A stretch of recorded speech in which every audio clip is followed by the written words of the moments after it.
Air traffic control, bring in New York. Roger that. Bring in Canada. 10-4. Gentlemen, we have liftoff. This is Radio.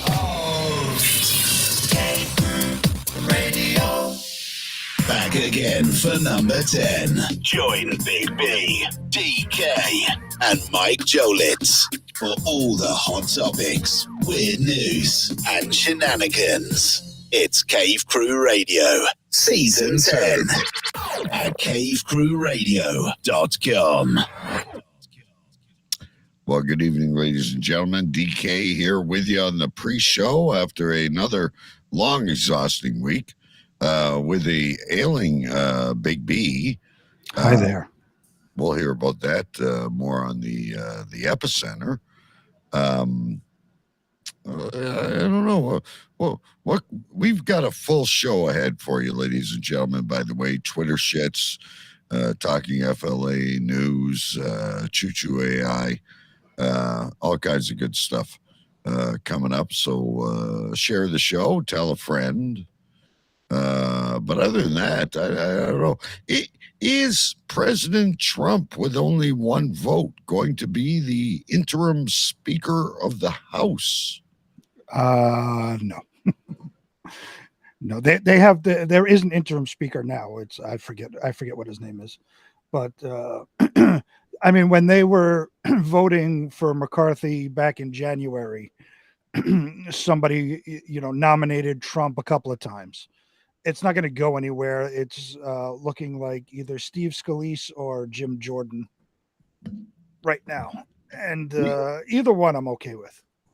We recently went through a similar problem in Canada where the speaker in the Canadian Parliament invited a Nazi while the Ukrainian president was giving a speech. Mm-hmm. Another Trudeau embarrassment. Yeah. And I'm sure Trudeau welcomed him with open arms. Oh, yeah. Trudeau's an idiot. Yeah. He's worse than Biden 1,000 times over. Well, here's the problem. And I don't know what you have in Canada, but in Congress here, the Senate and the House of Representatives, there are 0 term limits. So like Dianne Feinstein was like 90. She just died. She's been in Congress since the 80s, I think. Yeah. These people have been in there for decades and decades and have sold their souls to the special interest lobbyists and all of that. And we need term limits so they're in and they're out. And then we have a fresh group of people coming in with new ideas and, in and out. That doesn't give the lobbyists the chance to buy, people's souls and, have them on their payroll. Yeah. It's similar here. We have no term limits, but every once in a while, everyone goes, all right, bullshit. We're done. Yeah, right? Unfortunately here, and they run a party right out of power. Like they don't even have party status anymore. Well, unfortunately here, as I'm sure in Canada, the salaries for these congressmen and congressmen and women and senators are like, $200,000 something dollars. Huge. But it's like 200,000, which is fine. But they're all millionaires. How did they become millionaires if they're only making 200,000? They're getting bought by the special interest lobbyists. And that is the problem. That's why they will never have term limits because, hey, I'm not going to give up my gravy train and my millions. And see, I don't know if it's the same in the States, but our guys get a pension after like 5 years. For fuck's sakes, I've been working forever since I was 14. Mm. I don't have that pension after 5 years. Yeah, I know they have something, but I don't know after how long. It's ridiculous. I love when they vote to give themselves raises. Oh, isn't it great? Yeah. We have record inflation and, people are poor all over the place, but yet they're going to vote to give themselves raises. Yeah. We worked long and hard into the night. I don't know. But on a more positive note, because I know we won't have time to address this during the actual show. I'm dressed for it. I'm ready. We are today's Friday, Wednesday, 4 days from the opening of the NHL regular season, when all other sports become on the back burner. Well, for me right now, the Yankees have been eliminated. They are not in the playoffs, so baseball season is over. Blue Jays, Las Vegas Raiders are 1-3, not looking good, but it's still football season until next week when the Rangers open up, and of course your Maple Leafs open up, and the NHL season begins. And everyone is on an even playing field. And I told you earlier, I'll tell you a little story. So the boy has a girl now. Ooh. And great gal. We've met her over all the time. Mm-hmm. They bought tickets. Well, traditionally, and I mean, when they're children, I understand it's my obligation. But as they grow older and whatnot, I have always made sure, no matter where I'm going, Toronto, Chicago, Detroit, I always get a ticket. I remember one time I was going with another couple, and I bought them a ticket 5th row at the Air Canada Center. Nice. So I got to go quick because we're running out of time. But he tells me they're going to the game tomorrow, and I'm like, really? That's a knife in the back. My favorite team, my favorite sport. Could have bought me one up in the rafters. Anyway, so last Sunday I'm sitting there and I said, hey, where are you sitting? He goes, 252. We have pretty good seats. Mm-hmm. I turned my laptop and I said, row 4. Leafs shoot twice. Ooh. Anyway, we're going to buy them dinner tomorrow. And they will be in their seats. I will be in mine. And of course, the wife is telling me not to embarrass her and please be under control. And I said, it's a preseason game. It's going to be mostly AHL players, I'm sure. But I will be repping my blue and I will behave. Actually, I don't think it'll be mostly AHL players because most teams are down to like 24. They may have one player to cut. The Rangers are down to 24. I know that. Most teams are down to, bare minimum of players left to cut. So you may have a almost full NHL roster. It might be. It should be. It's the last NHL game, and they have not looked good. Despite their winning record, they looked sloppy last night. Yeah, Rangers are in the same. I mean, I think they've only won one game this preseason, and I never take into, no matter what sport, no matter what their record is, I never care about preseason records. But the Rangers have only won one game, and they a lot of slow starts. So they're getting used to a new system with Laviolette. So we'll see.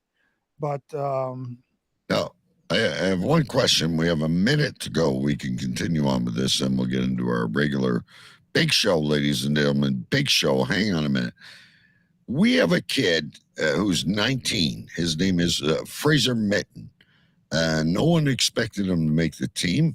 Mm-hmm. He's a late second-round draft pick, and he may force them to give him a spot. Do you have anyone like that? I know Lafreniere is probably going to Europe or something. No, he's not going to Europe. He's on the team. I know, they're not feeling good about him. So there was Brendan Othman, who just today was sent to AHL. He wasn't going to make the top 9, so they said they'd rather have him play top 6 minutes in AHL rather than like 8 minutes on the 4th line in the NHL. Will Cooley is making the NHL roster, and I'm so excited. Former Windsor Spitfire. He's so good. I'm so glad he's making the roster. We watched him play many a night, and you've got a stallion there. Okay, we got to go. Sorry, there's no hockey show this year, guys, but it's time to start the show. We got a full one ahead, so tell your friends, share the stream. Here we go. Epicenters, drinks of the week. Drink of the week is going to be awesome this week. And of course, all the other stuff. Way we go now. Radio on. The show is about to start. We have liftoff. In 3, 2, 1. Bam! We are back again for number 10. Cave Crew Radio, Season 10. Let's go. CaveCrewRadio.com. There was a time when the world turned their back on men. Men with a dream and savage yearning within them. Legions compelled by passion that knows no boundary. A consuming flame that defies plausible explanation. Battling the forces of domestication, they find the courage to band together to experience the awesome power of the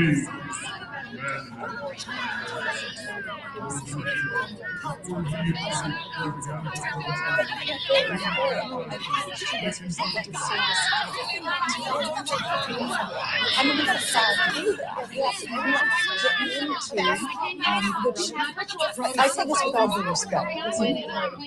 Shut up! Shut up! Shut up! Shut up!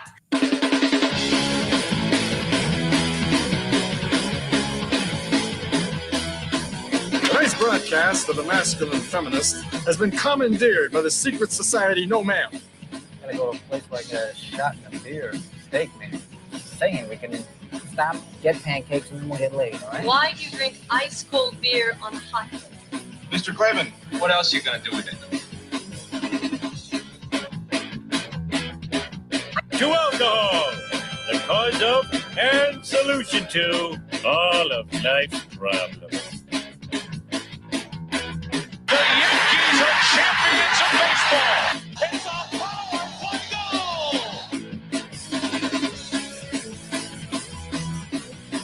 This is Cave Crew Radio.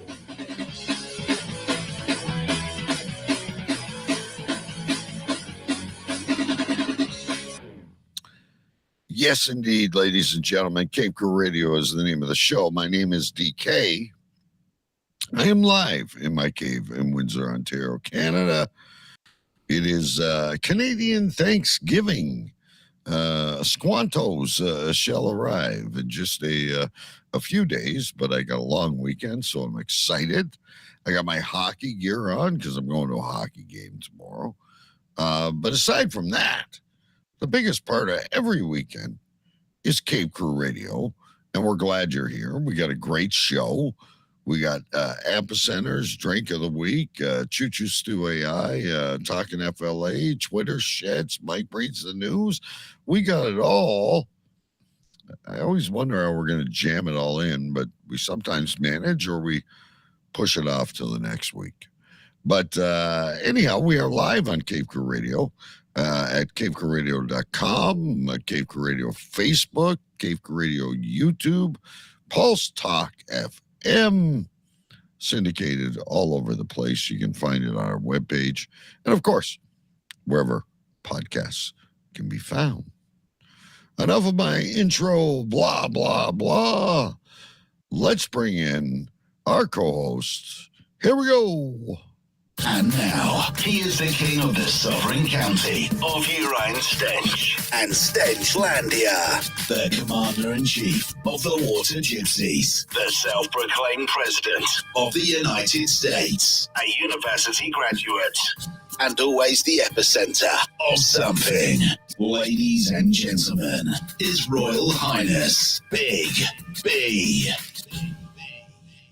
Yes, live from Queens, New York. I am King B, and at least for this week, I will add to my titles interim Speaker of the House, along with President-elect of the United States of America.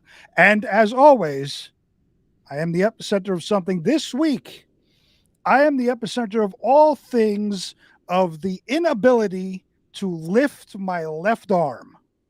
Oh. So last week, I moved like a little bit, and I didn't move like, I just like turned or whatever I did. And I had pain shoot through my shoulder and into like, kind of the trapezius area over there. If you follow wrestling, you know the trapezius area. Kurt Von Hess, yes, the claw. Yeah. The Vulcan death grip also goes on the trapezius. So I was in pain like for a day, and it was hard to move, and that went away, and it kind of stayed in my shoulder, but it was manageable. I just felt a little twinge in my shoulder, no big deal. So a couple of days ago, all of a sudden, my shoulder is in tremendous amounts of pain, and I can't lift my arm. I lived with that for a day. The next day, so what was that? What's today? Friday, Thursday, Wednesday. I went to the doctor, and he thinks it may be bursitis in my shoulder, but sent me for x-rays. So I went for x-rays yesterday. They took x-rays of my shoulder and my neck, and are waiting on the results to see if there's any structural damage going on in there. But as of right now, I'm in an incredible amount of pain. I am living on Tylenol. Good choice. Yeah. And I have my alcohol. Yeah, I would suggest something stronger than beer at this point. So, we do have the drink of the week coming eventually. But I have to say, by the way, Facebook user is so excited. They made it. And you know what?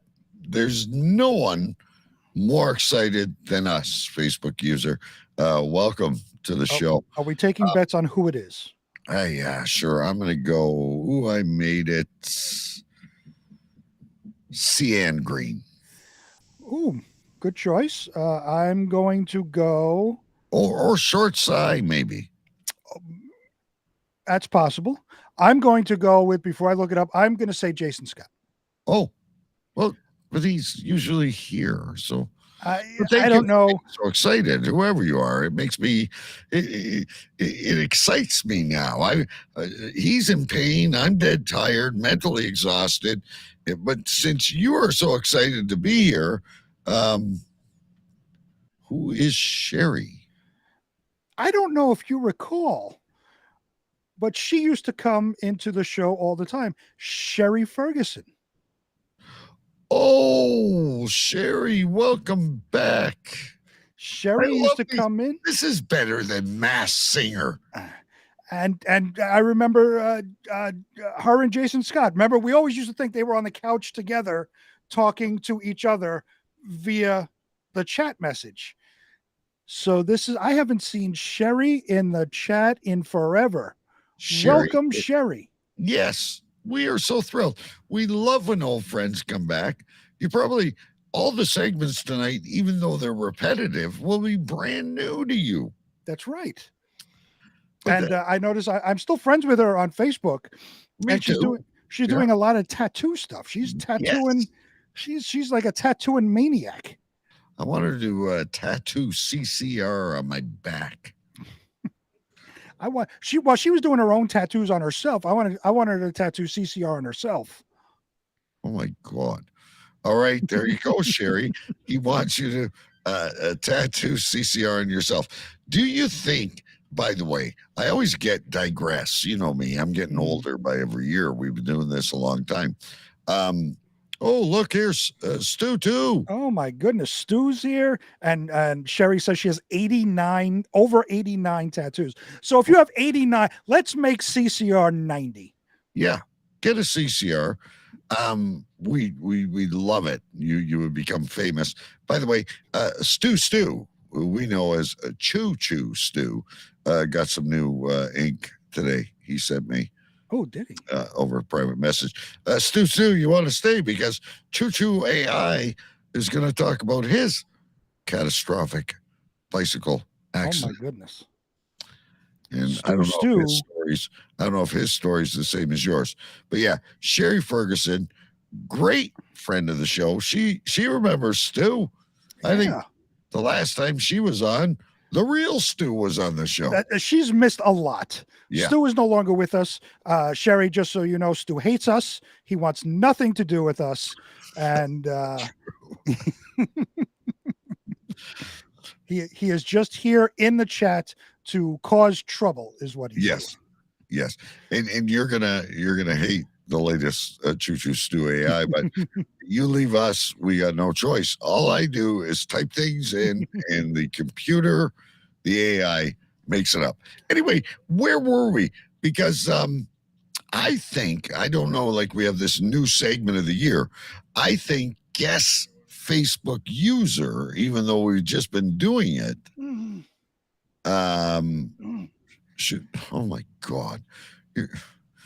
Are you making a porno? What are you doing? Move my arm. I know, but you sound like Ron Jeremy right before he's going to shoot. No, actually, Stu is just sending me his new ink. He's sending me he's got some really cool ink there. And Stu, I have to send you my new ink. You got more too. That I got. Well, the one I showed you, the one I got recently, the Iron Maiden one. Oh yeah, I see. No, you showed us that one. Okay. Yeah. Anyway, we're on air. We're doing a show. It's great to see Sherry. It's great to see Stu. I don't know who else is out there, but anyway, if you are a Facebook user, say hello. We're gonna guess who you are. It's a brand new segment. That's right. Like, is Twitter shit still a new segment? I think it is. It would qualify. I don't know. I guess it's new for this year. I don't know. We'll have to go back and check because it might just be segment of the year. That is true. But I like this new segment where Facebook user comes in and because I'll usually go and check to see who it is. We guess to see who it is. And I love the surprise. Like Sherry was a complete surprise. Not a chance I would have got Sherry. Not a chance. That's right. I haven't seen her in forever. We're glad she's here. And I like she put in CCR with the green check mark. I think that means she's going to do the CCR tattoo. And Sherry, if you do actually do it, you need to post it on Facebook. I know you posted all of your tattoos on Facebook. Or private message us, and we'll make sure that you get recognition on. And is she like doing it herself? Yes, she's doing it herself.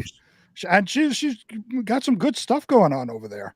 And if you send us, if you tattoo CCR and show us, we'll make sure we hook you up with a T-shirt.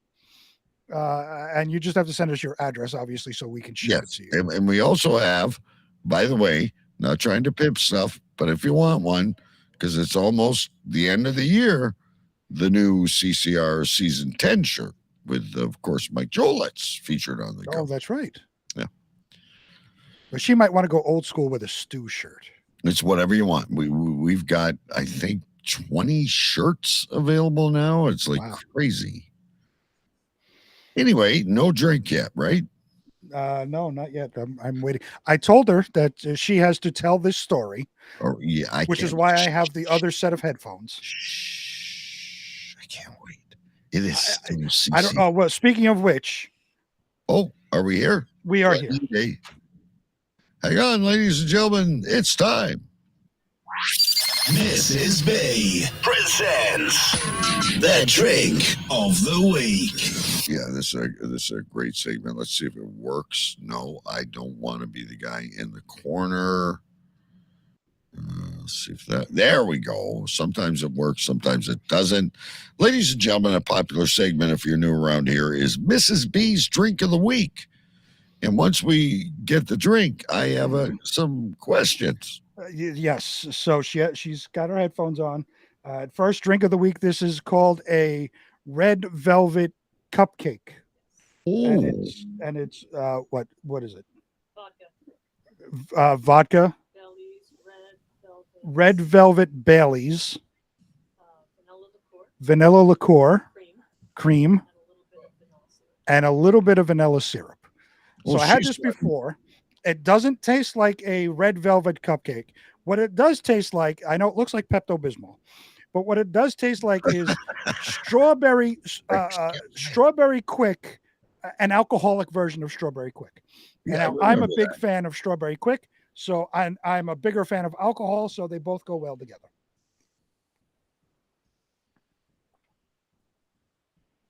So I had to write down my And is first there thing of the extra? night. That's the question. The question is always, is there extra? Not tonight. Not tonight. Oh, extra Because tonight? not tonight, because I'm on like 97 of these, and I'm in tremendous amounts of pain. Cheers to Sherry, and Are you sure that's Sherry? Because it could be, we could have 19 different Facebook users at once. well, I'm just assuming because Sherry was the first Facebook user that I saw. I haven't gone back to see, but I'm just assuming. I can check after the segment. But, Can you pass the headphones over to Mrs. B, our great bartender? That's why I split it. She has headphones on now. She can hear you. All right.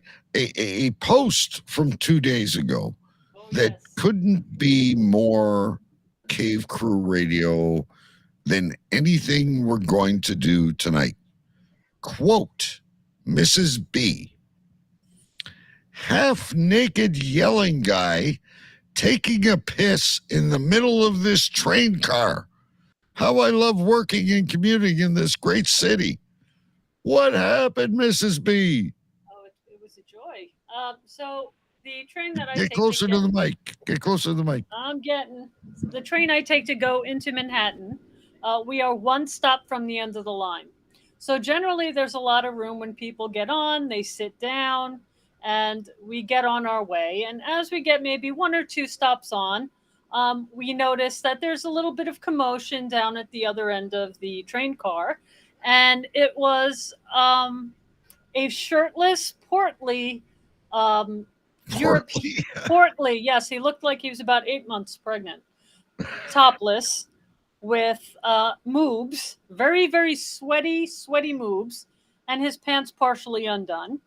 And he is running at people and challenging them, screaming, "Yes, call the police! You go do that!" And which is, not really abnormal. You have a bunch of people on the train that are kind of kooky. So as we're getting on, he's getting a little more aggressive, a little more agitated, and the train car is filling up to where you can't see down the length of the car anymore because there are a lot of people.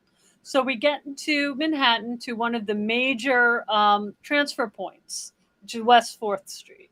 And I noticed that the yelling has stopped and people are radiating out in a rush from the center of this car to get to the doors. And as they're clearing out and making faces and grumbling, I look down towards the middle of the car. So that would be where the guy in the white sneakers is, roundabout. So just for your reference, that this is not a picture from that day.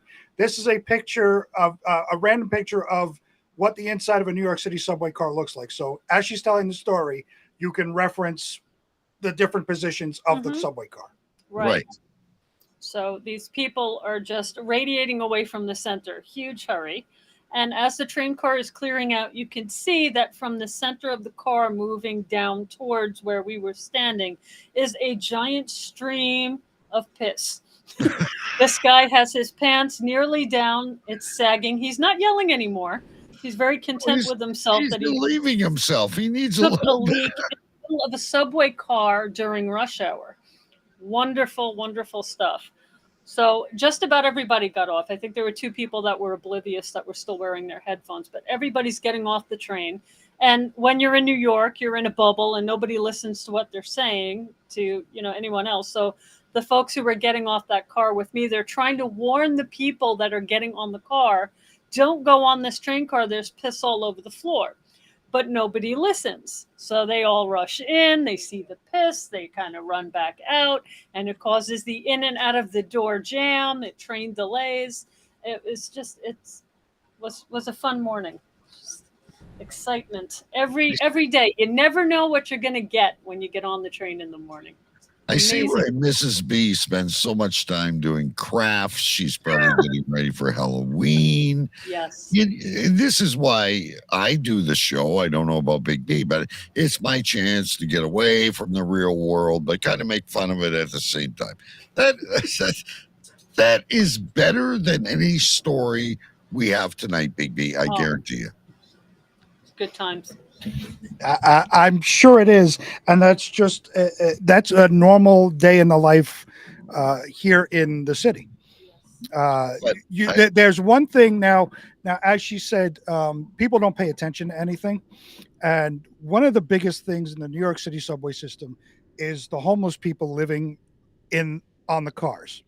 So when a train pulls into the station, the first thing, the train could be packed except for one car that is empty. New Yorkers know not to get on that car, and I'll tell you why. All the tourists will see all the crowded cars and people trying to get on and push into the crowded cars and wonder why nobody's getting on the empty car. They run for the empty car, get in there. They're all content and happy that they got to sit down. The doors close.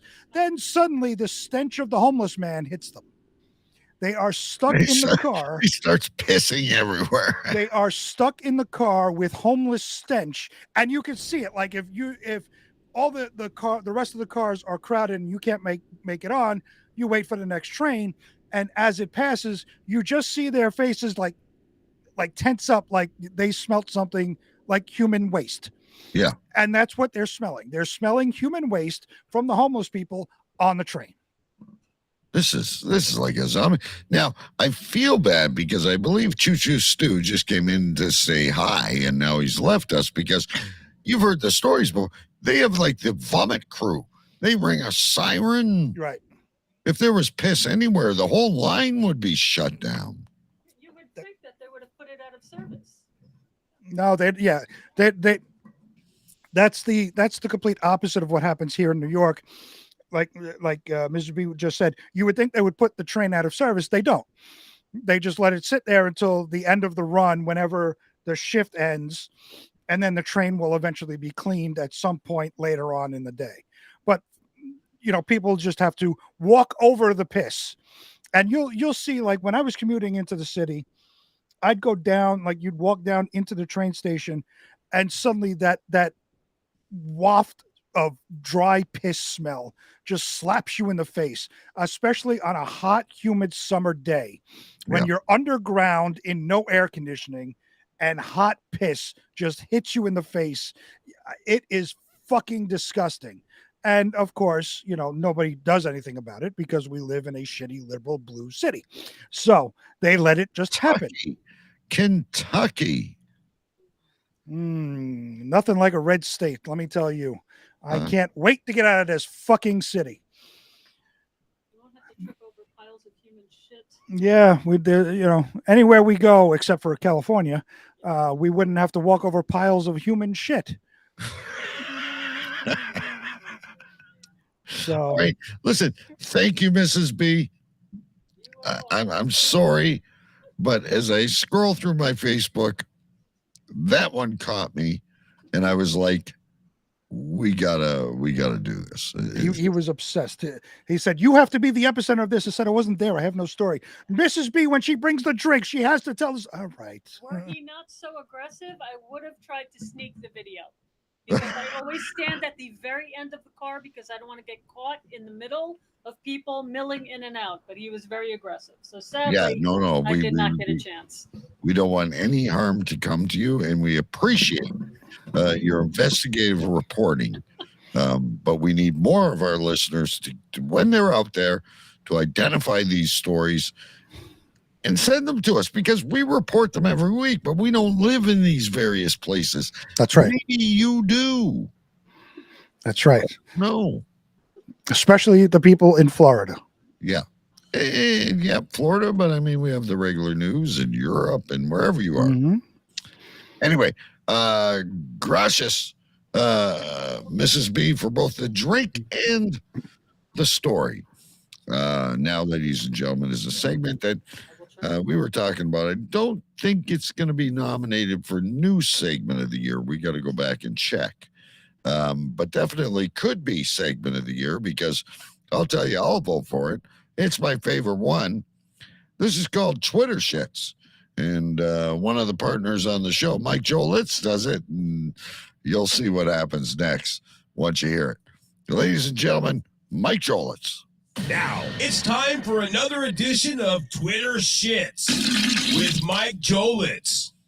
Mike Jolitz Twitter shit. You write the tweets and he reads it. Mike Jolitz Twitter shit. You write the tweets and he reads it. Mike Jolitz Twitter shit. You write the tweets and he reads the fucking shit. All right. All right.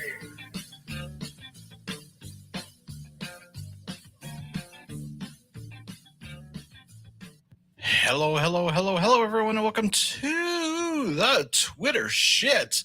This is where I find a great Twitter story, and I tell you what Twitter had to say about it. On today's episode, I'm back to my old standard Rob Reiner rant about Trump. It's too easy, guys. Too easy. All right, so his tweet is, "It's official, Donald Trump found guilty of fraud!" Exclamation point. Tell us something we didn't know. And Twitter told us some things we didn't know and a few things we did. Who gives a flying fuck tweeted, "Okay, you're a meathead." Fact. Sovereign Citizen tweeted, "You need to start making movies again. You have way too much time on your hands." YouTube University graduate tweeted, "You were on Epstein Island." I have never rabid ottered tweeted, "It's official. Rod Rammer has sustained permanent damage by TDS and will never recover." Dingleberry Lover tweeted, "I bet you wear your boxers with the dick hole in the back." Having Alone Time tweeted, "It's official. You're still a pedophile and you're on the island list." Brian He Fucknut is not Wimmer, it's Rominsky. Rominsky tweeted, "Easy there, Puffy." Fecal Day Gaio tweeted, "Not quite. Damn the facts anyway." Mail Order Sperm tweeted, "It's official. Rob is very creepy and likes creepy stuff." Yeah. Giggity tweeted, "Wrong again. Wrong again." You bastards tweeted, "That you take it in the rear and enjoy it." Captain Caveman tweeted, "We don't know how long it's been since you could see your toes. When will they be found?" Mansplaining for the Dumb tweeted, "Fuck Joe Biden and let's go Brandon. You're a brainwashed moron." Wish I was a thong tweeted, "You have a 2-centimeter peepee." I'm never wrong tweeted, "Do you need a hug, bro?" Dig Bick tweeted, "I'll tell you something you clearly don't know. You don't have to eat the whole box in one sitting." And finally, in the Twitter shits. Oh, nice tits. Tweeted, "You can't wear anything other than sweatpants and a Speedo. That's something that most of us didn't know, and those that do wish we didn't." Alrighty, guys, that does it for this Twitter shits. Thank you, Rob Reiner. Check out all his bullshit on Twitter, guys. It's a riot. Alrighty, guys. Juice Chow and a feeder saying bye-bye. Mike Jolitz Twitter shit. You write the tweets and he reads it. Mike Jolitz Twitter shit. You write the tweets and he reads it. Mike Jolitz Twitter shit. You write the tweets and he reads the fucking shit. All right. All right. All right. My personal favorite segment, ladies and gentlemen, and what I like to do is count down the top 5 Twitter, or what the kids call these days, X, handles or names that are used in these tweets. And of course, Big B can chime in if I missed any. It's really hard sometimes, guys. It's really hard. I really struggle to get the first 3. I'm jimbling around, and then the top 2, I always have a really hard time. Number 5, Dingleberry Lover. Yep. Number 4, Mail Order Sperm. Yep. Number 3, I wish I was a thong. And again, I struggle when I get to the last 2. But number 2 was, and you know me, I go a little bit off the grid with things that catch me. YouTube University graduate. Mm-hmm. And the number 1 Twitter handle is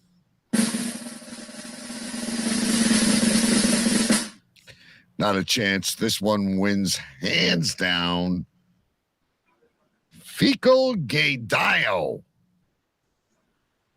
is my number one. Did you have anything different, or? I had, like you, I had Dingleberry Lover. I had mail order sperm. I also liked I Have Not Rabbit Ottered. Yes, he's going back to past shows. I did like that originally, And but crushed it out.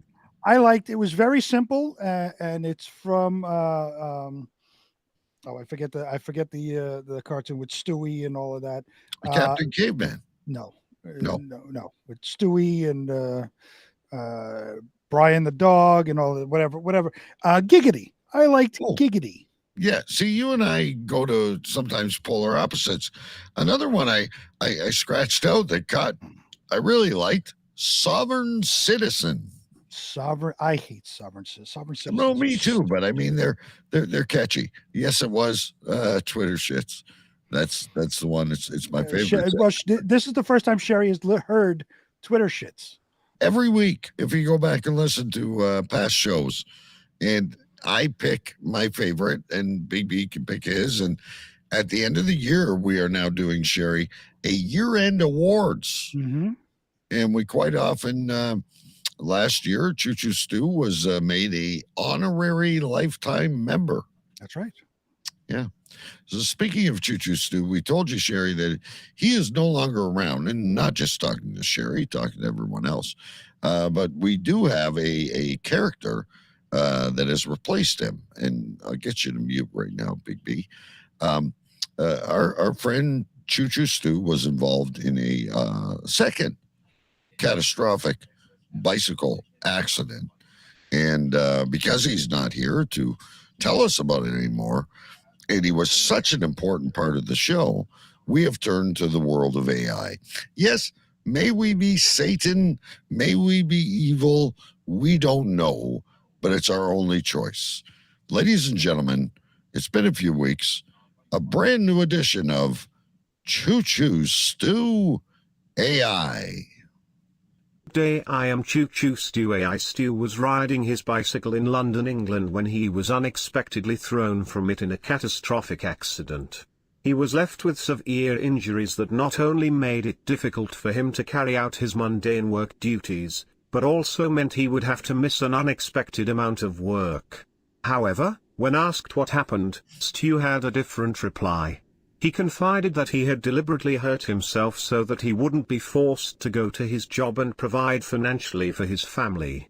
Stew wasn't satisfied with working and wanted to relax, indulging in his favorite romance shows on Netflix, while his wife carried out all the family chores on her own. Despite the unfortunate incident, Stew seemed content with his decision as he knew the outcome would ultimately give him a lot of free time. That's all for now. Choo Choo Stew AI signing off. Yes, the only thing we have to replace Choo Choo Stew. And we have to be candid about this, Big B. Mm-hmm. We put the idea into the AI writes it, not us. I like that the AI just said that Stu admitted that he faked the injury so he didn't have to work and provide for his family. That was very presumptive of Choo Choo Stew AI. And you and I sometimes don't agree on this stuff, but you don't just have a catastrophic bicycle incident twice within 10 months. Well, let's not forget he had COVID 17 times. Yes. And 2 catastrophic bike accidents, and he's gone to work exactly 42 days out of the last 3.5 years. Right. And he'll tell you, he will be honest with you and say, yes, it's going to be a rough return when I get back. It'll be 3 shifts, and then I got 4 weeks vacation that's owed to me from last year. How do you carry over vacation when you've been on vacation for the past year? I gotta move to the UK. Right. I want to work in the UK and get paid to work 42 days in 3.5 years. Right. And bitch about it's a shit fucking shift I've got going ahead. I've got a whole, and this is the other thing that gets me, BB. I don't know what your hours are. I've got holy shit, 5.5 hours with a 1 hour meal break. 5.5 hours with a 1 hour. So he only works 4.5 hours. Right. And I would personally call that part-time, but right. He's got a warped. Here we have the minimum 40-hour work week, which is a full-time job. And I'm sure it's the same thing over by you. Minimum 40 hours. Minimum. For full-time. Yeah. For full-time. You're right. Right. He would do, that's 4 times 5, that's 20 hours. That's less than part-time. Yep. And he bitches about it. The bastard manager sucking me with a terrible shift. Oh, poor Stu. They pay him when he goes to the end of the line to take a cab back. That's all paid. I don't get paid for my travel time. Nobody does. Unbelievable. All right. Anyway, ladies and gentlemen, Cave Crew Radio is the name of the show. We got to get busy. I have a feeling we might not get to everything tonight, but if we don't, we always carry it over. And if you are new here or have not been here in a while, you're more than welcome to join us because we won't leave you hanging. We'll bring you back next week. But this is a little thing we do. It's just called This Week in Weird News, and nothing is going to beat Mrs. B's story, but we're going to give it a good try. We've got a few good stories for you. Behind the headlines, This Week in Weird News. Yes, it is. This Week in Weird News. I found this one very strange. I don't know if you did. Wrong one. Sorry. Solo off. Where'd that story go? There it is. All right. Dude loves this gal so much. He gets a tattoo. And Sherry may like this one. He gets a tattoo of a hickey. Yeah, I was just thinking that, obviously we didn't know Sherry was going to be in chat this week, but it's a perfect story to lead off because we were just talking about her tattoos, and she's going to do a CCR one, apparently. You might want to listen to this and see. I would like Sherry to chime in after we read the story. First story that comes from ndtv.com. Headline reads, man's hickey tattoo leaves social media users amused. Of course. Do I need to cue something up? Well, have it queued because there is a story with it. I don't remember which one it was. Oh, come on with this. There we go. Ads and accept our cookies, and we got a show to do. It's ridiculous. When it comes to expressing their love and affection for one another, couples often go to great lengths, whether it's by treating each other to a special meal or going on a shopping extravaganza. However, in a recent viral video, a young man made an unusual choice. Instead of concealing a love bite, he decided to immortalize it with a tattoo, replicating the hickey mark she had given him. The ultimate busted. Can I ask you a question before you go any further? Because obviously that's an azarm, and I'm not. This one I can't proclaim. I have been hickeyed, so I can't add this to the list. Mm. Is it not normally on the neck? Generally, yes. Okay. Just seeing if it's the same in Canada and the USA. The video was shared by the user Sky Tattoo on Instagram, leaving social media users amazed. The video begins with the girlfriend giving her boyfriend a hickey on his arm. The tattoo artist then recreates the design before the love bite naturally fades away. The young man's girlfriend waits patiently and eagerly awaits the finished tattoo as she observes the procedure.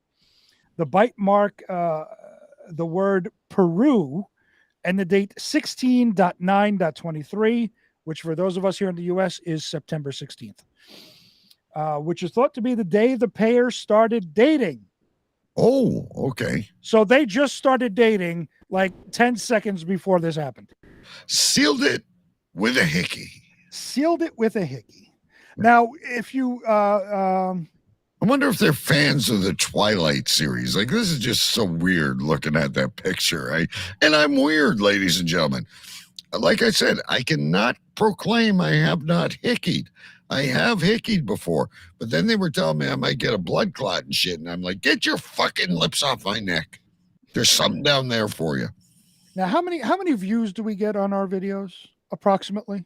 On what, TikTok or anyone? Doesn't matter. It could go anywhere from 1,000 to, depending on who's around or what the topics are, up to like 10,000.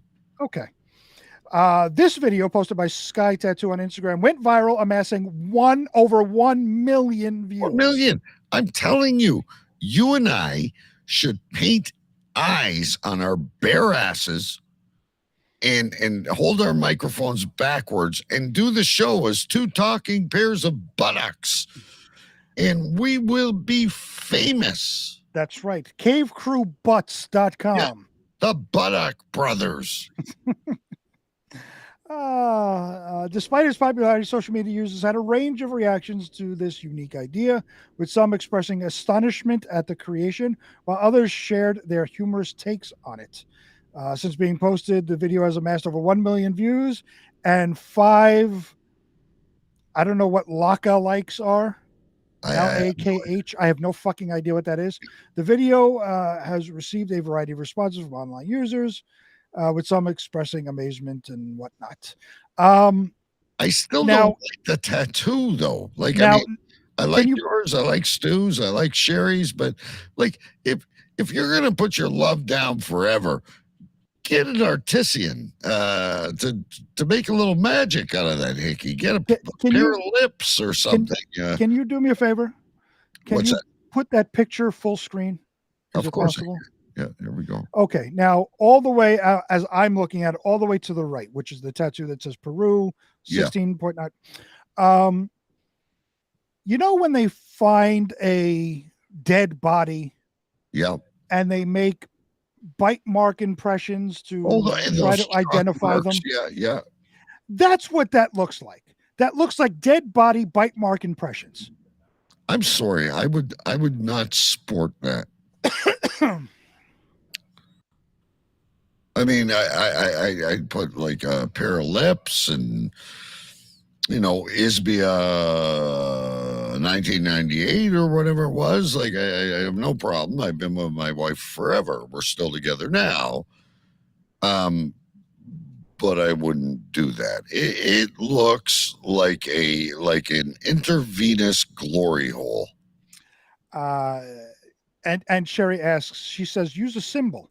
Why does it have to be something as ridiculous as that? And I agree.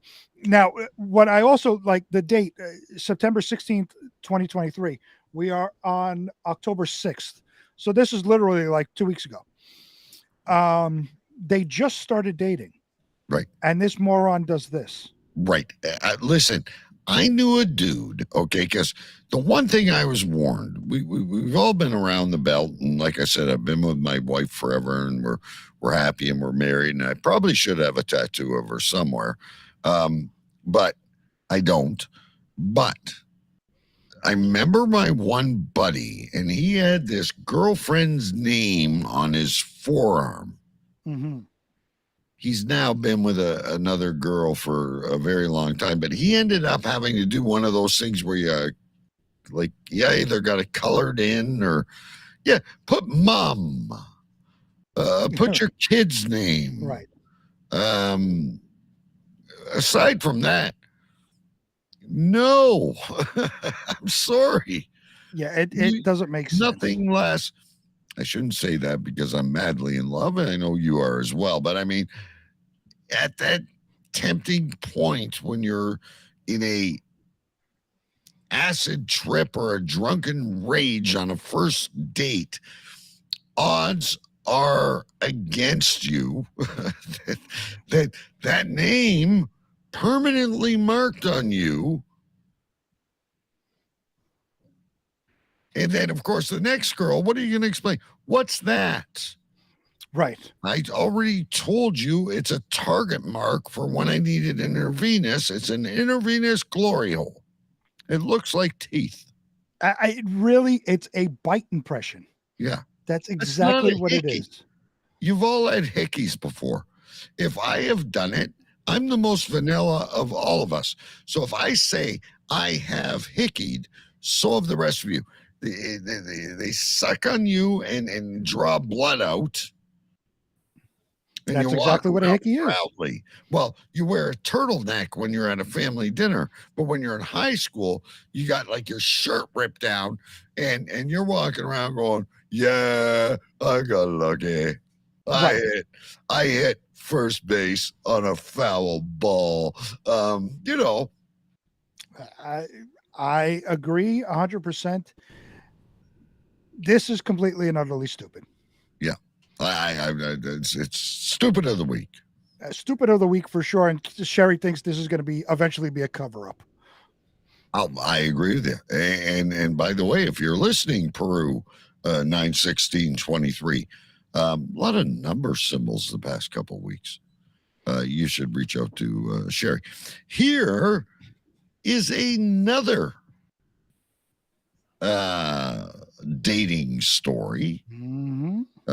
Apparently, red flags came up on this date when I'd say the man had the runs, but let's hear what happens. He used the bathroom a lot. This next story comes from express.co.uk. Headline reads, I walked out on my date when he went to the toilet 8 times. 8 times. And then things got worse. How can it get worse than that? You're sitting across the guy. He's either got Crohn's or colitis, or he's really got some bad salad tonight. Maybe he's got a urinary tract infection and has to pee Could a be lot. too. I'm thinking the other way. See, you're the yin, I'm the yang, right? There you go. Yeah. A woman left in the middle of her first date with a man after he started behaving strangely. Posting on Reddit, the woman explained she went on a first date with a guy to a pier, and he started acting weirdly, even talking to another woman. She went onto the platform to ask if she was wrong to leave not just once, but twice. Following her post on Reddit, users were in an uproar over his behavior. The woman said, I find the bar, I go in, I order a drink, and we sit down at a counter next to each other, looking out on the pier. We make a little conversation and very little eye contact for about 20 or so minutes, maybe even less, while we browse the menu. He was starting out on the water and would randomly say things like, oh, we're so lucky, and I love the water, and isn't it just the best? But he genuinely didn't seem like he was enjoying his time with me. Quote, did not try to ask me questions or make conversation or eye contact. He just seemed that not into me. He just didn't seem that into me. It was nothing super awkward, but definitely not vibing like we were on the phone. A few minutes later, the date starts to go wrong when the man said he needs to use the toilet. Need to use the facilities. The woman said 5, 6, 7, then 8 minutes goes by, and he's not back from his tinkle. Starts to cross my mind that maybe he left. He had left his card down for the drinks when we ordered. So after 10 minutes, I thought, well, at least I got a free drink. I'm out. I walk back to my car, and just as I put my keys in the ignition, he texts me, asking me where I am. I told him I thought you left, so I did too. I said, you took 10 minutes to pee. He replied that he didn't pee, but okay. I call him and ask him if he wants me to come back, and he says, yes, he's still there drinking his beer. I walk back and I sit down, and he's fully engaged in the conversation with the woman next to him, who also seems to be on a date. She's a lot older, so I'm not assuming he was flirting. The woman added that the man didn't even acknowledge the fact that I came back. I sat there for 4 to 5 minutes on my phone scrolling Reddit while he continued to ask this woman questions and have a full-blown conversation with her. She added, quote, so again, for the second time, I gather my stuff up and leave. I drove home and got a text from him soon after that read, I went to the bathroom and was having a conversation, so Kind of think about if your reaction was justified, but thanks for coming. Underneath her post, the woman asked if she had been wrong to leave the man the second time instead of staying. She was wrong to go back the second time. I say that 100%. I wouldn't even have gone back. Right. In response, Reddit users will in full support of the woman and anger at how the man behaved. One user said, he was rude and disrespectful to you. He left you hanging twice, didn't tell you where he was going or what he was doing, and didn't seem interested in you at all. You had every right to leave him and not waste your time with him. Another wrote, he seemed emotionally unavailable, and if this is how he is in public, you'd be stuck with him having conversations with other people, out with him again. Now, see, I am guilty that occasionally we've been different places, away on trips and bars, whatever, where I won't wander, but I'll go meet people or get in a discussion and like, thank God my wife is good at conversing herself, but never on the first date, second, third, or fourth. Usually want to play pretty close to your gal. Well, apparently not this guy. He could care less. Yeah. And so again, we have a story that leaves questions open. So he said that he had to go to the bathroom. Right. He was gone for, she said 4, 5, 6, 8 minutes. He was gone. Yeah. And she walked out the first time and texted him and said, you were taking a long time to pee. His reply was, I didn't pee. I didn't pee. So what was he doing? I know, obviously, we think on your side that, his Crohn's was acting up. Or he's doing cocaine, or he's got some business going on. Could be a million things. He could be a sidewinder. He could be a crook. I say, now again, because they don't answer these questions, what do? We make it up for ourselves. I say he was a chronic masturbator and had to go relieve himself for the 15th time that day in the bathroom in order to continue his date. Could be.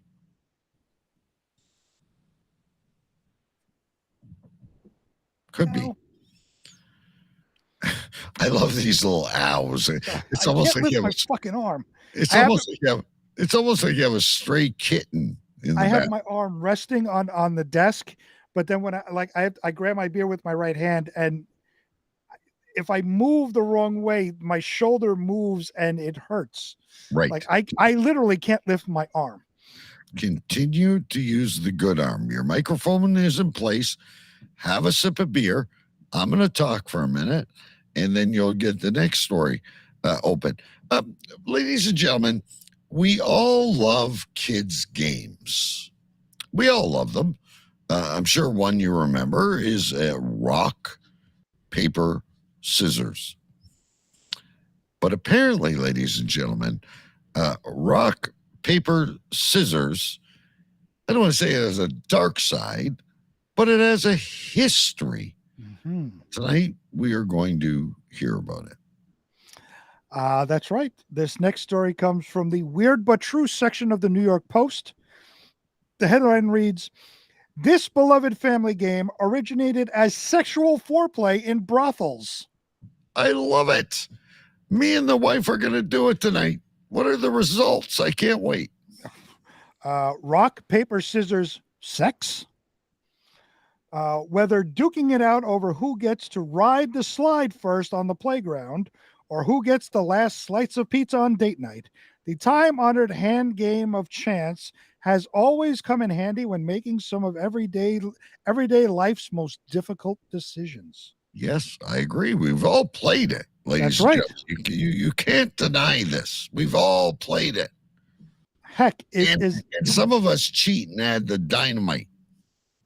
I've never heard of the dynamite. Rock, paper, scissors, and then there used to be I don't know, some fucking autistic kid probably invented that. That's got to be that's a Canadian thing, because that was never a thing here in New York.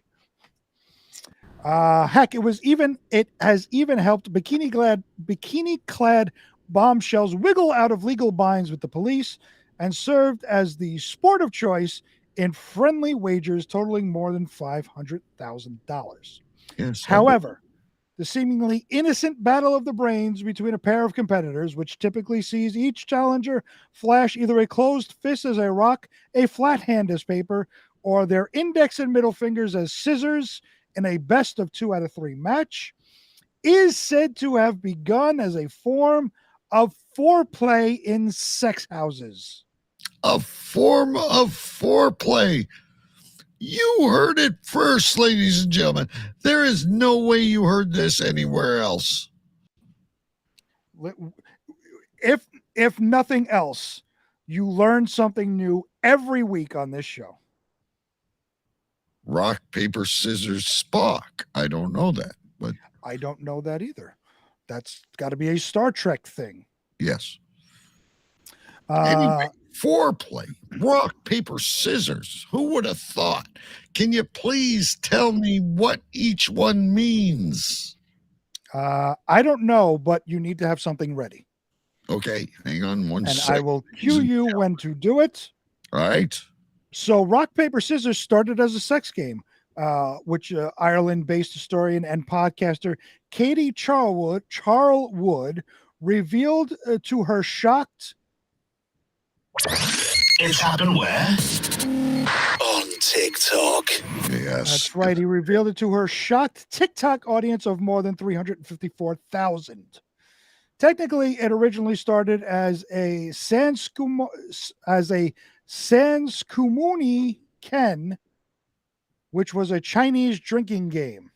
Oh, okay. But when the game traveled through Japan in the 17th and 18th centuries, it became incredibly popular in brothels, and she's not jerking her followers around.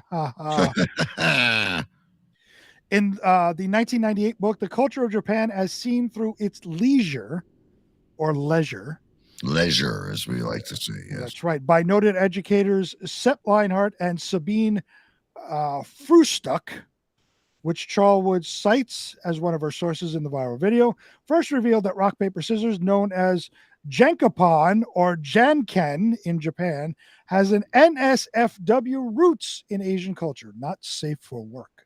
Yes, very good. It was in existence in the Edo period from at least 1700 onward and served as an innocent drinking game or as kind of a foreplay in the amusement quarters.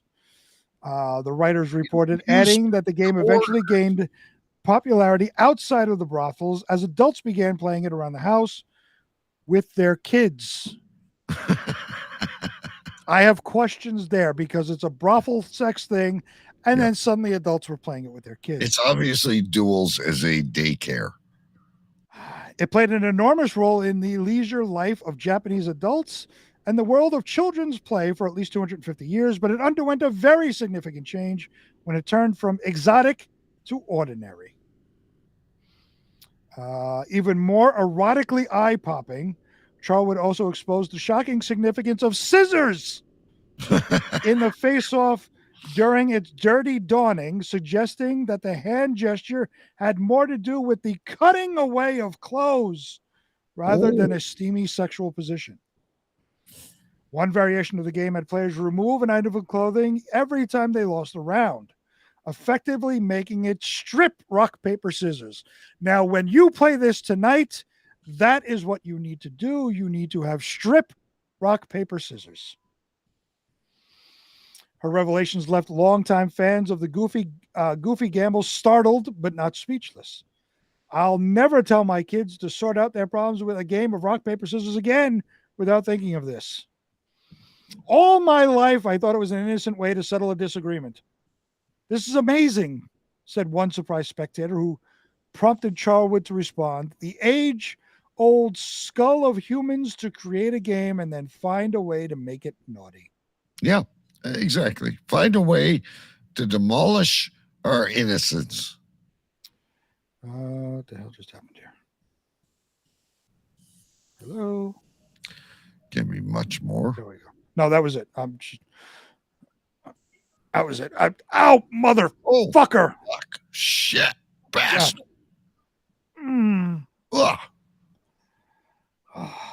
So, like I say this, like they said, you make a game and you make it naughty, and the same thing goes with technology. Any type of new technology, the first industry to embrace it generally is the porno industry. Correct. When you're talking about when video first came out, they were the first ones to embrace the beta VHS, Betamax VHS medium. Yeah. You know, when digital came out, they were the first to embrace that. Whenever new technology comes out, the porno industry generally is the first to jump on it. And apparently, the porno industry of 1700s Japan was the first to jump on rock, paper, scissors. And I like that. Cut the clothes. I just don't know what the rock is. Is the rock like give her a roofie? Is it fisting? Is it fisting? It could be like open to our imagination, like everything else, and then paper. She's ugly. Put a bag over her head. Put her bag over it. I don't know. I'm just speculating. Now, have you ever played Naked Twister? No. He is not Naked Twister. I have not Naked Twistered. I'm curious to know if anyone else has. That's another fun game where you're like red, left foot, blue. Or, it could get good. Could end up into a position where you end up like Big B and you can't move your shoulder. That's right. Left testicle yellow. I'm writing that down. Hold on. Does it? Sherry says porn dictates media. I agree. It does. There's nothing better than what was that wrestler that passed away? God bless her soul. Painted as a She-Hulk. China. The porno, yeah. China. She did porno. Yeah. Oh yeah, she's done many. Mm-hmm. Oh, you know who else? What's her name? Sunny. Sunny did porno, and now she's going to jail for killing somebody during drunk driving. Oh, I thought you were going to say she did like a snuff video or something. No, she did porno. It's very bad. I saw it. It's terrible. But she's going to go to jail for killing somebody in a drunk driving accident. Okay, ladies and gentlemen, we're running along. We might not get to talking FLA, but you remember what happened last week. We just added to it. We still had 2 from last week, so we might not get to it. We'll see what we have time for. But we're keeping this apparent, like we're the new Dr. Ruths or something, sexual theme. The hell with those little blue pills that they've told you to take, ladies and gentlemen, that will make you firmer and make you last longer. And if it lasts more than 12 hours, please go to the emergency room. Hell with that. I'd be going to play rock, paper, scissors in a brothel is what I'd be doing. But anyway, we have a story about the secret of vitality being spider venom. That's right. The next story comes from Euronews.com. Headline reads, erectile issues got you down?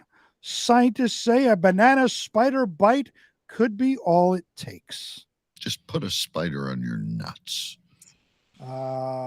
This spider's bite has a curious side effect. Could it help treat erectile dysfunction? Researchers in Brazil are investigating whether spider venom could help treat erectile dysfunction. The banana spider's bite is known to cause painful, prolonged erections, and scientists are now using its venom to develop a synthetic molecule. Okay, so what I think is happening is your body's having a reaction and your cock's standing rock hard. I'm curious to know from these people in the studies if they feel anything, or is it like, double gloving? What is double gloving? Like a condom that's probably the cheapest condom of all, and it's got a 1/2-inch thick sheepskin. You don't feel anything. It's like taking a shower with a raincoat. It's like I don't see this as a stimulant. I think, oh yeah, my cock's hard. Yeah, my wrist swelled when I got stung by a yellow jacket too. That doesn't mean I'm going to put it on my penis.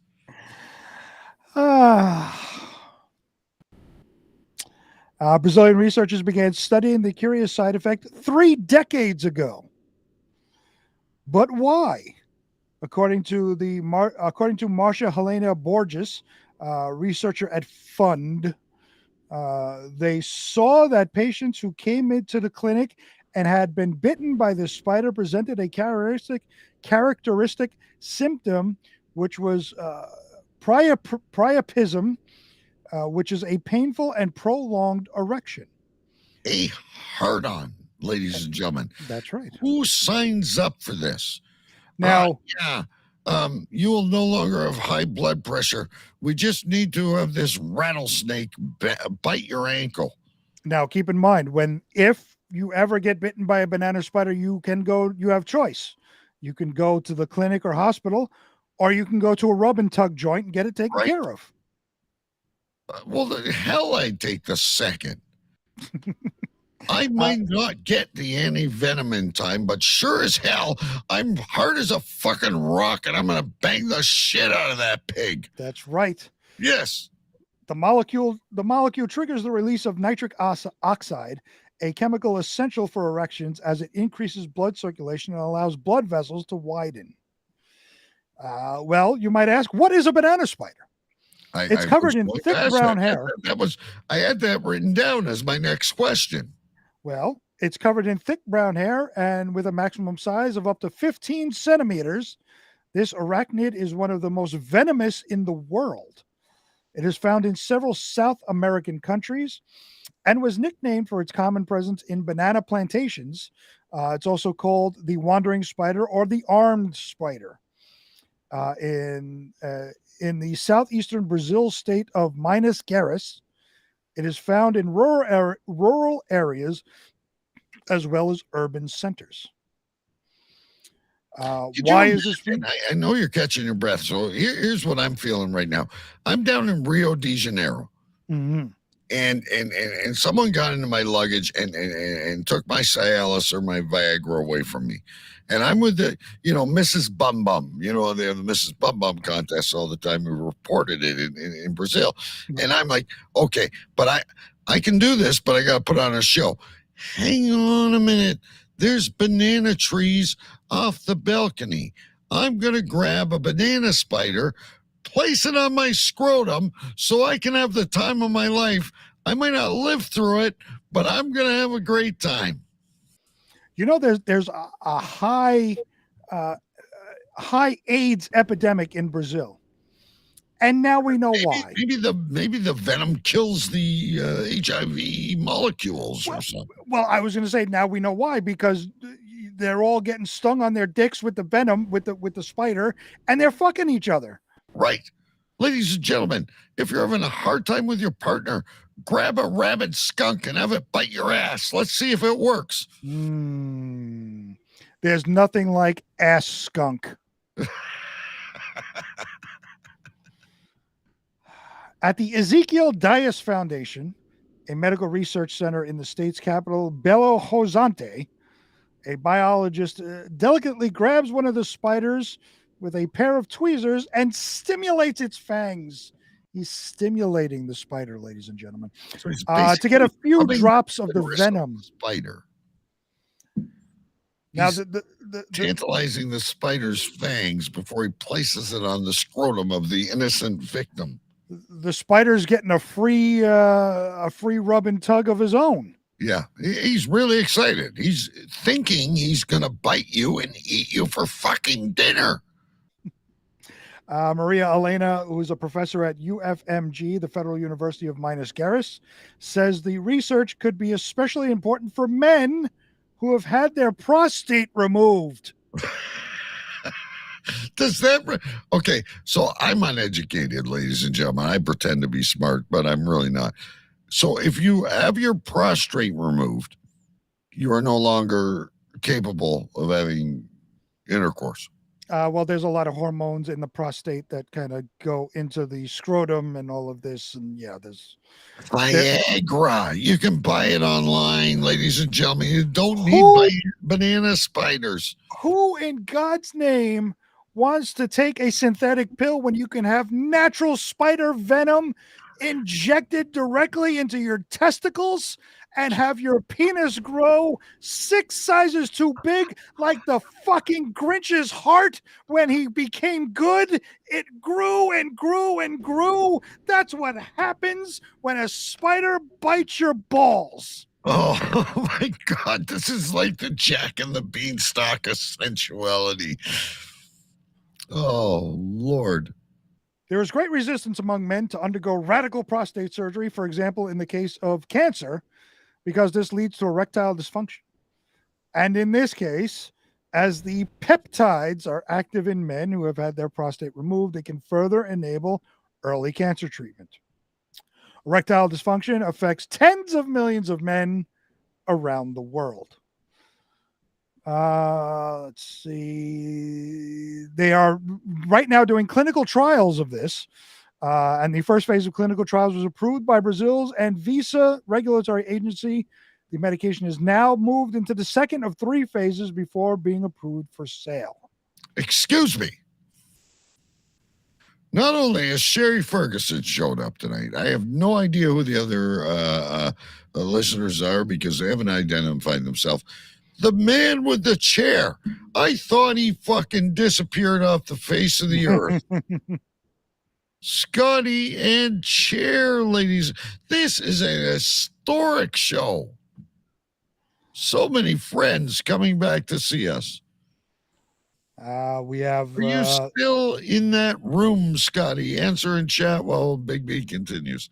I'm looking at Mike Jolitz is in there as Facebook user. Hey, Mike. Sean Innes is also in there as Facebook user, along with Sherry, and yeah, obviously Scotty and Chair is with us. So Sean Innes, a fellow Canadian, who has relatives in Chatham, which is like 45 minutes from Windsor, Ontario. Here we have never met, but Fear Innes. Another great podcaster, games online, and another social influencer that has far more views than we ever get. But anyway, great to have you guys. I'm sorry that we're having such uncomfortable conversations tonight. God. So Scotty says there's a long story. All right, you're welcome to join us. And Scotty, we have a new way of solving things, by the way. If you don't join us and tell the story and you abandon us like Choo Choo Stew, we will create an AI character of you and have it answered in front of all the audience. If you don't fill us in, we make it up. It's like Blade Runner. That's the end of that story, by the way. Anyway, great story. I would never do it. But anyhow, we're never going to get to Florida till next week. We still got Mike reads the news, and we got one more story, and then we got to name the show. Two more stories, so we can skip one if you want. 2 more weird news stories. Yeah, the DoorDash one's not so good. So let I agree with you. I will support you on that one, and then we will go to. We got to get away from sex. But Scotty and Chair next week, ladies and gentlemen. I'll message him privately. Former co-host of the show for about 3 weeks, and disappeared quicker than Choo Choo Stew crashing into a wall on his bicycle. Anyhow, we got a show to do. We'll talk to you next week, Scotty. It is great to see you. I thought you got sucked into like Second Life, like Lawnmower Man. You know that Stephen King show. He got rich on Linden. Yes, and went wild. Your soul and transported into Second Life, and we're no longer here in the physical form. That's right. Well, the rest of us live in this wretched planet of Trudeau and Biden.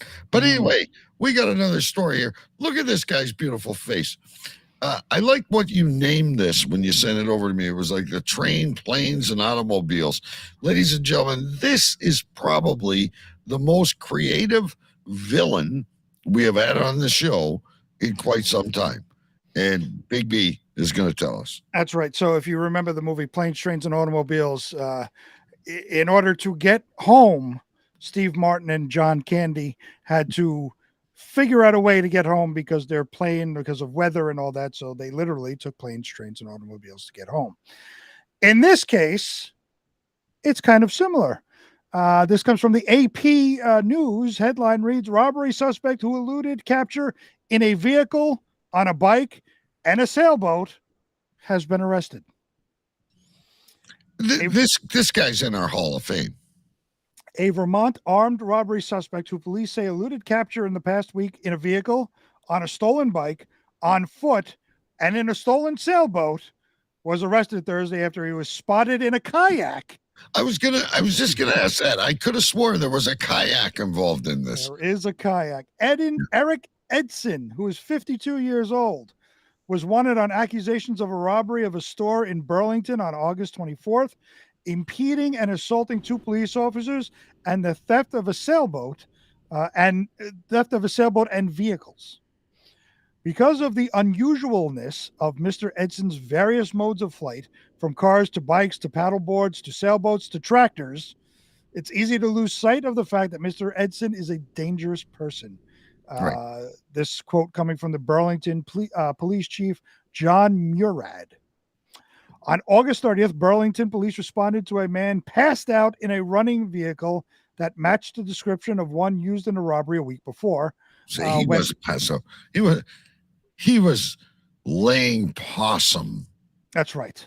Yeah. When officers roused him, he fled at a high rate of speed, assaulting both officers with the vehicle. That evening, he fled police on foot and then on a stolen bicycle before stealing a sailboat on Lake Champlain. Edson was intercepted by the Coast Guard after the sailboat ran aground at the base of Lakeside Cliffs. He fled. Vermont State Police received a tip Thursday that he was spotted in a kayak on the Lamoille River in Georgia, Vermont, which is about 21 miles away from Burlington. Edson landed the kayak, ran away, and then jumped into the river and swam to the southern shore. This man was not going to be denied his freedom. This reminds me of Papillon or something. You know when Paul Newman and Steve McQueen jumped off the cliff? Yes. He is all about getting away. No way he was sleeping in that car. He swam to the southern shore. He swam to the southern shore where he was arrested by troopers and game wardens. Edson was taken to the hospital for evaluation of his injuries from being on the run. He is expected to be arraigned on Friday. An email was sent to the police seeking to find out if Edson is being represented by an attorney, but no response. And no, here's what I'm missing here, Big D. And of course, we're going to make it up, but of course. What was his original crime before stealing? This is like, have you ever heard that old song? There was an old lady who was swallowed a fly. Yes. Yeah. He stole the car that led to the bike, that led to the sailing ship, that led to the swimming, that led to the cliff, that led to the kayak, that led to the forest. What the hell did he do that he didn't want to go back to jail so bad? Jaywalking. Probably something stupid like that. I say he was jaywalking. Do the dishes. That's right. He threw something at a significant other. Yeah. Assaulting them with cheese doodles. Yes. And was on the run. Yes. The sheriff saw him littering on a public highway. He was assaulting passersby with sour cream and onion potato chips. Oh, I wouldn't waste. Those are the best potato chips. Those are tasty. I like some sour cream and onion potato chips. I hope I have some Wise sour cream and onion potato chips. I like Lay's, but Lay's, you could do some Lay's. Lay's are okay too. Not the Ridges though. No, you need a chip, a crisp. Yeah, you need This is Vicky's, another very good chip. Very, very expensive. It's kind of like the Grey Poupon of potato chips. That's a Canadian thing because I don't know what Vicky's is. I don't think we have that here. Good question in the audience, and again, we may have to go to AI. How did the two cops get assaulted? Because he was in the car. Right. He was sleeping in the car. The cops roused him, and he fled in the vehicle, I'm assuming, hitting or at least grazing the two officers. Now, what song is he playing in his Walkman as he's going through this? Is this like kind of like "You Can Dance If You Want to"? Steve Miller, "Fly Like an Eagle." Fly Like an Eagle. I like it. Or Rush, "Fly By Night." Or "Fly By Night," yes. Yeah. Or Bob Seger, "If I'm ever going to get out of here, I'm going to Kathmandu." I like it. Yeah. All right. Okay, folks. We're running out of time, so Talking FLA special next week. I've heard it a million times, so I'm not going to promise you anything.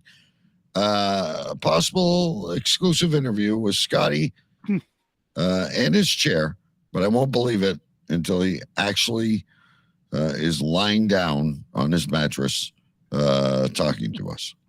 With the neighbors arguing so we can all hear it. Oh, I love it. Yeah. They're arguing who gets the Knicks in the common shower. Anyway, folks. Used all the toilet paper in the common bathroom. Who took the cookie from the cookie jar? Ladies and gentlemen, before we close out, you want to stick around because if you're new here, it's a really fun thing we do. We name the show, and we encourage you in chat to join along with us. But before we do this, you heard Twitter shits earlier, but another long-running segment, which used to be his own podcast, but is now exclusive to Cave Crew Radio. We tell you what we got, but this guy tells you some other stuff in about 3 minutes. Mike reads the news. And now, Cave Crew Radio presents Mike Reads the News with Mike Jolitz.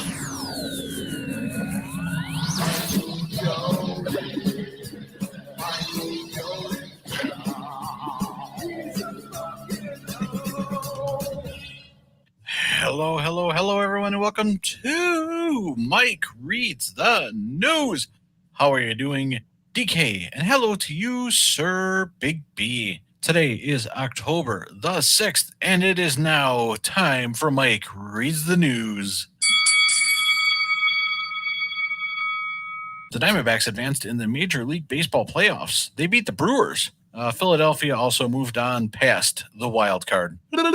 They made a movie that Krista Moleman wrote. I had no idea this was the thing, but it's on the Hallmark Channel. They even kept the name. It's called Shove a Pumpkin Up My Ass. Chris said it's a fairy tale and not based on real events. Sure. The WNBA finals are set. It's the I don't feckin' care against don't give a shit. Should be a layup and jump shot heavy finals. In sad news, Dick Butkus of the Chicago Bears passed away on Thursday, right before the Chicago Bears game. And the Chicago Bears finally won. They did it for the Dick. My son was handed a violation from Discord this week. He has no idea what he supposedly did. I'm so proud. Europe won the Ryder Cup. I don't know what that is. Do you guys? Yeah, congrats though. The writers for the Drew Barrymore show are refusing to go back to work. I would too. Imagine writing for her was your best achievement so far. And finally, in the news, there are still tickets to see Corey Feldman in concert at the Marquee here in Tempe. I thought they would have sold out. They're only $37. That's not that bad. The show is next Wednesday, the 11th. Looks like they only sold 25 tickets.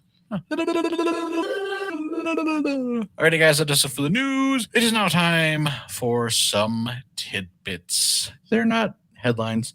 They're just little tiny pieces of shit. Yeah. October is Breast Awareness Month, ladies. Free the puppies. Oh, yeah. Apparently, there's a Canadian football team interested in Colin Kaepernick. Oh, goody. Red Sox knuckleball pitcher Tim Wakefield died. He was 57. Oh, no. And finally, in the tidbits, LeBron James is looking at changing his uniform number back to number 23. Who cares?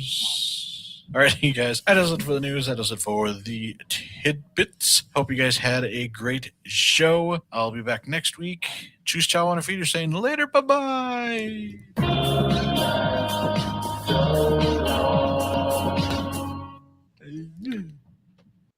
I like the end of that. He's been bitten by a banana spider, ladies and gentlemen. He catches us up on everything else because we can't even get to all our stories. So I mean, he is the most efficient newscaster we have ever met. Love the Mike Jolitz, everything he does. Oh, you know, glad he's with us, and he's even better. It's even better when he comes on live. Oh yes, folks, and we advertise the hell out of it, and probably then, Big B, we would reach influencer status. He doesn't tell us. He fucking shows up in chat. That's I'm right. gonna change the fucking link on him. Notice. Today he's like, you know, I'm relaxed. I'm like, we're ready to go. We're good for the show. You didn't hear this part of this. And he texts or emails me or texts me, whatever. Texts me, and he says, I have 2 more stories. Delete the other one. For fuck's sake. I work all day. I got a show to do, and I got to produce this fucking shit. Look, Throw Mike's a it on the perfectionist. cutting room floor, DK. Mike's a perfectionist. He wants his stuff in there, and he's very proud of it. And so are we. We are proud to have him. Oh, we love it. And you, of course, had the privilege of recording one with him and probably realize how difficult it is. We've talked about this before. I'm telling you, we split up the stories. He gave me my stories with the copy to read. And I, like we've always talked about, I have trouble, you know, recording it because then you got to stop and do it again. He was flying through his stories 1, 2, 3, no issues whatsoever. I was the one that was fucking everything up. And I've told you, I've tried other shows where I've tried to do interviews and record, and we've done those, you know, bowling alley karaoke audio comedy dramas, and I listen to it. It's not right. Listen, at least here, cough, I cough. You wench because of your pinched nerve. It happens. We carry on. We cover each other. Live is the way to go for me. I can't do recorded. Neither can I. People have asked me to do like liners for their shows, and it takes me more time than it does to record this show, make all the TikTok videos, et cetera, et cetera. Hell with it. Anyway, ladies and gentlemen, we will do a Talking FLA exclusive next week. It is not confirmed, but it is possible we may have the return of Scotty and Cher. So close to Halloween. What a coincidence. You'll love Scotty. He's a great guy. I have some things written down, as I'm sure you do. Some will be show notes, ladies and gentlemen. A show note is a longer segment for those of you that are new. And a show title has to be catchy. We want people to download the podcast.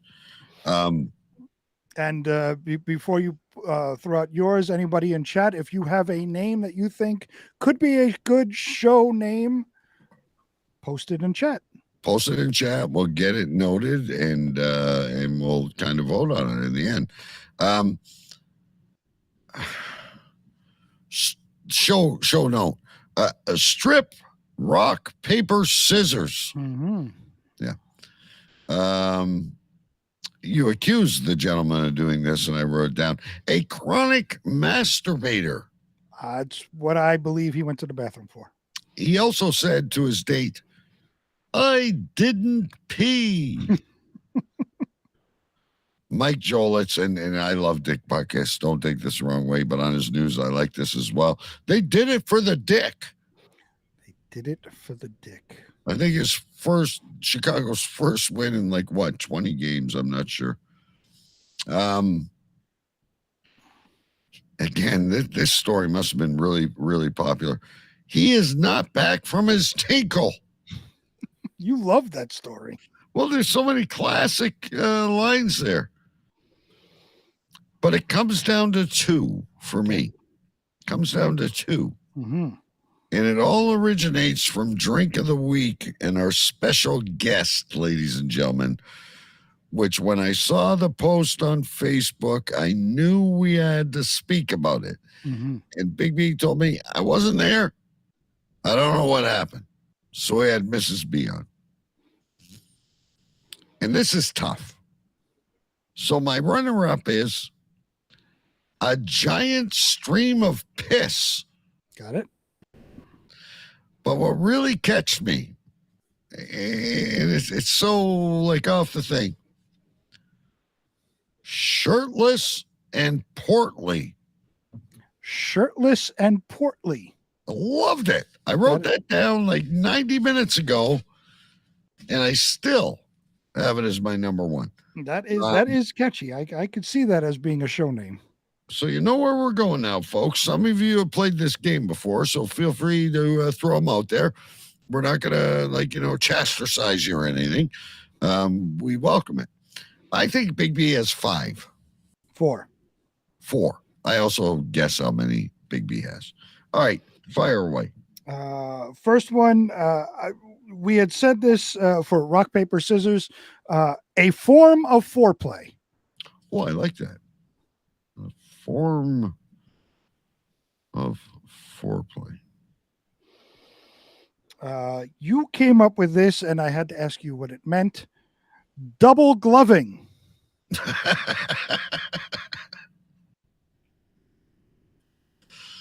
You always wear a Jimmy into battle. Next one comes from the tattoo story. You called it an intravenous glory hole. No more glory holes. I can't handle it. We have a lot of shows with the glory hole title. We love glory holes. I have not glory holed, by the way, ladies and gentlemen. I can say that with the utmost confidence. But my number one, and I said it, it came off the top of my head, and I liked it. We were talking about Naked Twister, and I said left testicle yellow. Yeah, that's a good one. All right, ladies and gentlemen, here's what we're going to do. We got an audience out here tonight. We are going to throw it out to you because you're not throwing any other ones out there. Do you like left? Well, wait a minute. What's this here? Clock paper spiders. Oh, that's a good one, too. I would say COCK, but all right, we're throwing it out to you, ladies and gentlemen. Left testicle yellow behind door number 1, or where do I have it? Oh, here it is. Shirtless and portly. We're going to wait for your votes. We have a couple minutes before we got to sign off. Not long, though. Shirtless and portly, or yellow testicle, or left testicle yellow. Come on, messing it up already. We need some help, ladies and gentlemen, or we are going to solve this virtually by rock, paper, scissors. Ooh. We give it a few minutes. Somebody put something, I don't know what it is. It just says number. Number 1. Number 1. Which was left testicle yellow. We got to vote for. I wish you guys wouldn't talk in fucking codes to us. We've been drinking. All right, there we go. Scotty says left testicle yellow. So I think that's going to win. Okay. So left testicle yellow it is. The rest will make show notes. Ladies and gentlemen, it is such a more special time when we can share this with you live. And if you're listening on podcasts, join us sometime. CapeCrewRadio.com, YouTube, Facebook. The Facebook group is where we have a lot of fun. Cave Crew Radio. It's like you don't have to dial 411. What's this one now? Fun. Yes, fun. We're having fun. They're coming to take me away. I'm having fun. Anyway, Big B, we'll be back next week. You're going to have a ton of Talking FLA. We're going to roll back in, I'm sure, to a Talking FLA exclusive. I pray we have Twitter shits. We've been on a roll. And look, it's got to be difficult to come up with this each and every week. I get it, but it's my favorite segment. So I whine and I complain if I don't get it. But for sure, we have Mike reads the news and some form. Choo Choo Frank AI or something will come up. Sure. And I must say, whenever Mike does Rob Reiner Twitter shits, that's my favorite. Yeah, because Rob Reiner is such a bag of shit. I love the responses. And we missed you too, Sherry. Don't be a stranger. We are here. I'm going to say 50 out of 52 weeks. Normally we don't miss too often unless there's something going on. The Wiener Spiders. You should have came up with that sooner. There you go. That's right. Ladies and gentlemen, you always learn something on the show. Today we're leaving you with a PSA. Watch out for the Wiener Spiders. I love it. Guys, we love you. It's been great to spend some time with you. I can't tell you for Big B and myself at the end of a long week, this is how we kind of decongest ourselves for the weekend ahead. And happy Thanksgiving to everyone in Canada, or as I call it, Squantos Day, and to our friends everywhere else. Have a great weekend. We'll talk to you next week. Name of the show, Cave Crew Radio. I want you to pack up and get out. Get the hell out of here! Go! Just go! Get out! Get the hell out! Get out! That will conclude this evening's entertainment. Shut up! Shut up! Shut up!